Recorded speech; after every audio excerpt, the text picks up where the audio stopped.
Good morning, and a warm welcome to your show, Sunny Mornings, Venice Beach. I'm your host, Melissa, and it's Thursday, March 26th. You'll be interested to know.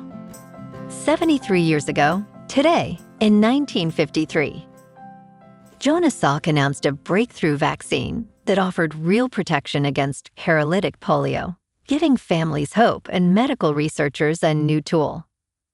The announcement marked a major milestone in public health, dramatically advancing efforts to prevent suffering and paving the way for widespread immunization programs worldwide. So now you know. And now, it's time for the Surf Report. This morning, it's looking clean with 2 feet from a southwest ground swell. Winds are offshore at 2 miles per hour until 11 a.m., then shifting to onshore at 2 miles per hour. Conditions will become fair by noon and then choppy in the afternoon as winds increase to 9 miles per hour. Best time to ride is at 7 a.m., with the 3-foot outgoing mid-tide when the southwest swell is 1 foot at 16 seconds, and the offshore wind is 2 miles per hour. The first low tide on Thursday will be a 1/2 foot at noon, followed by a 3.5 foot high tide just before 7:30. The nearshore buoy at Santa Monica Pier reads 64 degrees for the water temperature. Friday features clean conditions with waves around 2 feet, ideal for beginners. Saturday maintains 2 feet but sees increasing onshore winds, creating fair conditions. Sunday holds steady at 2 feet with improved conditions throughout the day, especially in the morning, offering a better chance for fun rides.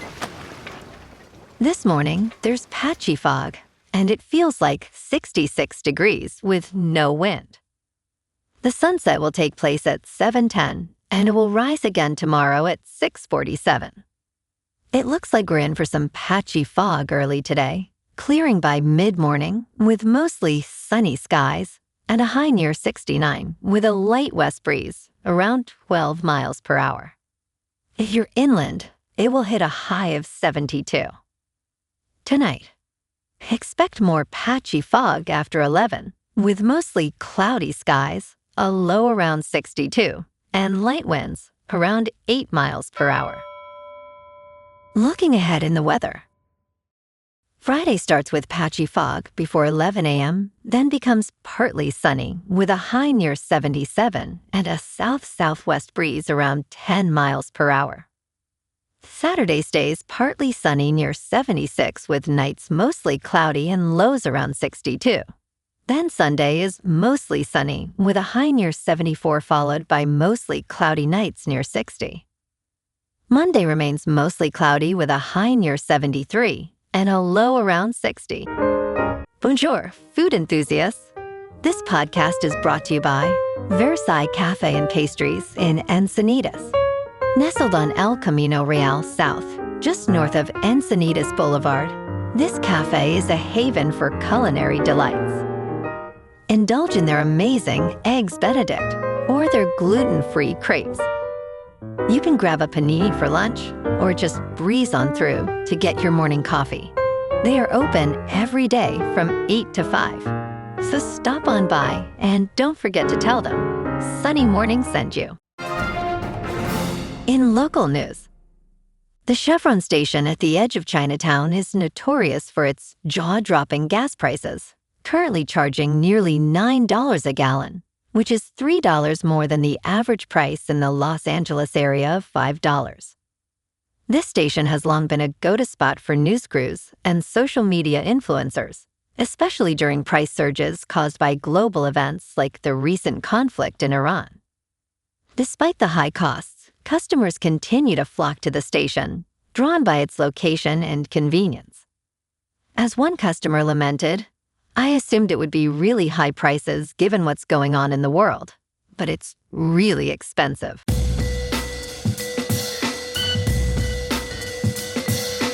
Now on to sports. Baseball is back. The Yankees dominated the Giants 7-0 last night on Netflix's opening night in San Francisco, with Max Fried putting on a clinic.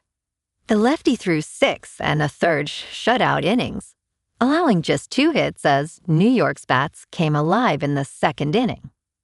It was rough for Giants manager Tony Vitello in his historic jump from college coaching, and ace Logan Webb took the loss. Judge went hitless with 4 strikeouts.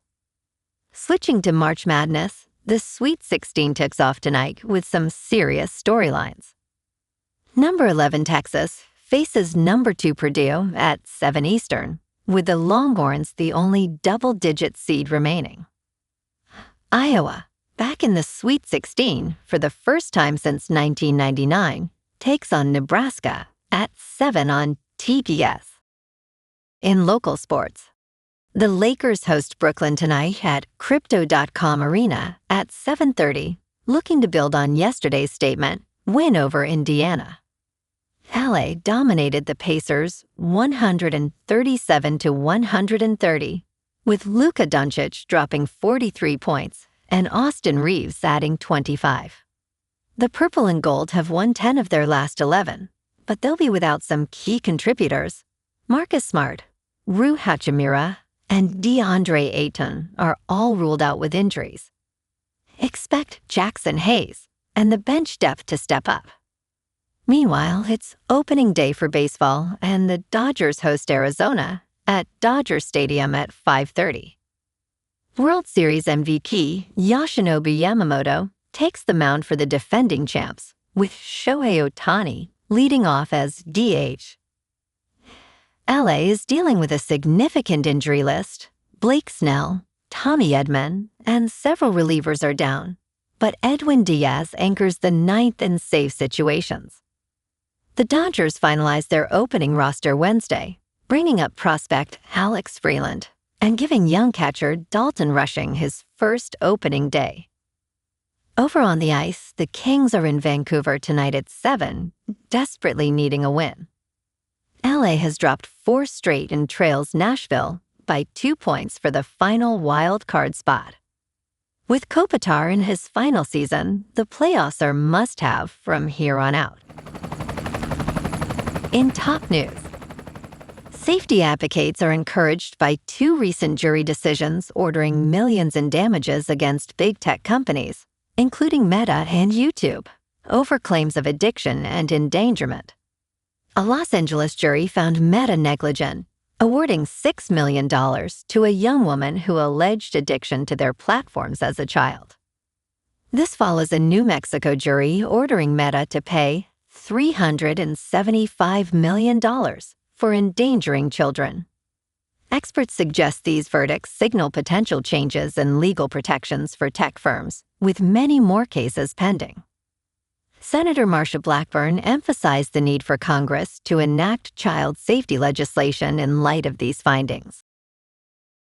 In business news, on March 24, 2026, Red Lobster's new chief executive officer, Damola Adamalakan, is attempting a turnaround for the struggling restaurant chain. Despite the chain's bankruptcy exit and loss of customers, he confidently announced, "We're going to execute the greatest comeback in the history of the restaurant industry." However, the operational challenges remain significant, with about 100 unprofitable locations draining resources and recent losses noted. Adamalakan's strategies include streamlining the menu and enhancing customer experience, but ongoing financial constraints complicate these efforts. The future hinges on securing more investment and effectively negotiating leases. In crypto movement, Bitcoin is unchanged at $71,000. Ethereum is unchanged at just over $2,000. And XRP is down 0.5% to $1.40. Moving on to a more local vibe. In our community spotlight on health and wellness, we are working with a national Pilates studio to bring you some free classes, so listen up. Check out Club Pilates, with several locations in the San Diego area. Pilates presents a comprehensive wellness approach, cultivating strength, reducing tension, and elevating mental well-being. Scientific research affirms its benefits. So now you can check out Club Pilates for a free class, with locations in Encinitas, Solana Beach, Oceanside, La Jolla, and more. Just be sure to tell them Sunny Morning sent you by. And now, back to the show. Let's talk science. NASA unveils new ambitious moon base plans. NASA Chief Jared Isaacman announced a $30 billion plan to speed up lunar landings and establish a United States moon base by 2036. The space agency aims to create a permanent human presence on the lunar South Pole within the next decade. Isaacman emphasized the goal is not flags and footprints, but to stay on the moon. NASA is currently targeting April 1st for its upcoming moon mission, Artemis II, which will send 4 astronauts around the moon. China plans to land its own astronauts on the moon by 2030. And in entertainment news, R.J. Decker is moving to 9 p.m. Tuesdays as Scott Speedman's drama awaits a Season 2 renewal decision. Currently, the show airs in the 10 p.m. Wednesday slot behind High Potential, but will shift once that series wraps on April 7th. In the lead-up to its debut on April 14th, ABC will re-air the first 3 episodes back-to-back on April 9th. With 3.69 million viewers, R.J. Decker is ABC's most-watched 10 p.m. drama debut in over 5 years. While not a breakout hit, it looks promising for renewal as the network evaluates its performance. Well, alrighty folks, it's time for the quote of the day. And today, our quote comes from the American physician and medical researcher, Jonas Salk. And he said, "Hope lies in dreams, in imagination, and in the courage of those who dare to make dreams into reality." And that's a wrap for this morning. You can check out our Instagram, YouTube, and TikTok for some captivating aerial videos with local news and the surf reports. Have an amazing day, my good friends. We'll see you tomorrow with another episode of Sunny Mornings Venice Beach.